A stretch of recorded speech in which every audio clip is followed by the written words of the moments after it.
And there's another pretty significant and very interesting, by the way, lawsuit that also was revealed last week. This lawsuit came from Michael Cohen, Donald Trump's former lawyer, who recently completed his 3-year prison sentence. And this one to me is absolutely fascinating here.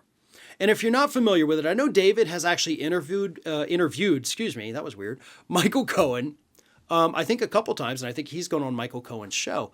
But anyway, if you're not familiar with Michael Cohen's imprisonment, very weird situation, right? He's in prison for a year, COVID hits, and of course, trying to prevent the spread of COVID in our prisons, they say, okay, we can send Michael Cohen to house arrest, right? He's not a violent guy, clearly not a threat of repeat offenses here, so we can send him home and he can finish out his sentence there.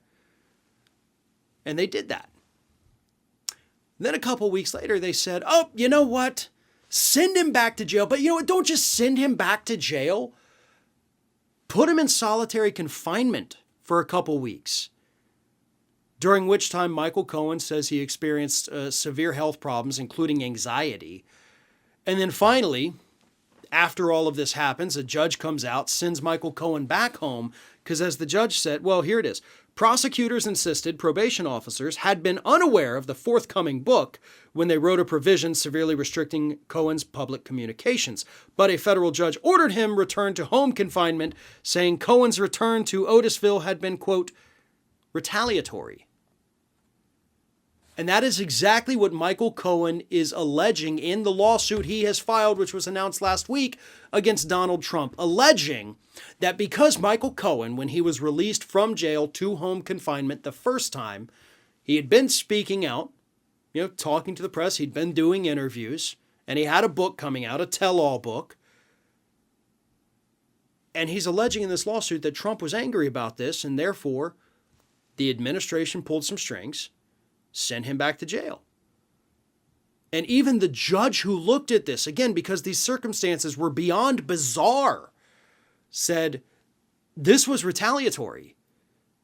So when, again, much like the Dominion suit against Fox, when the judge is already saying, yeah, I mean, it really looks like X, Michael Cohen says, you know what? Then I'm going to sue for X. We're going to do this. We're going to find out exactly what happened. And I support this lawsuit. I would like to see this. Again, Michael Cohen's paid his debt to society. He was sentenced to 3 years, served his 3 years, and then that weird little thing in the middle that made no sense because they said, no, you cannot talk to the press. You can't talk to the media. You can't do any of this. That's bizarre. It's even more bizarre to throw him back in prison for it, put him in solitary confinement for 16 days.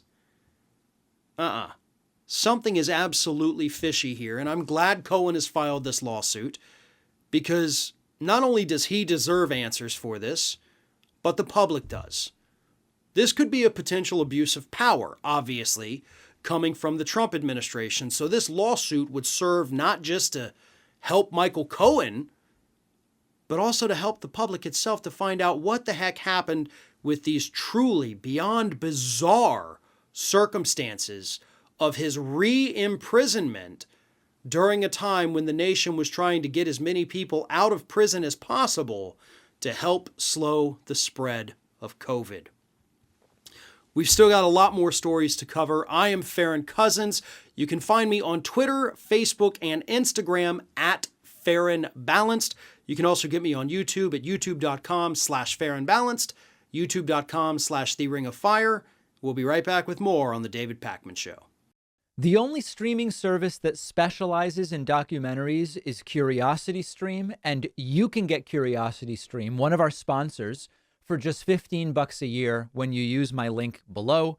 This will give you access to the world's best selection of documentary films. There's always so many that you can't get on Netflix, Hulu, or Amazon.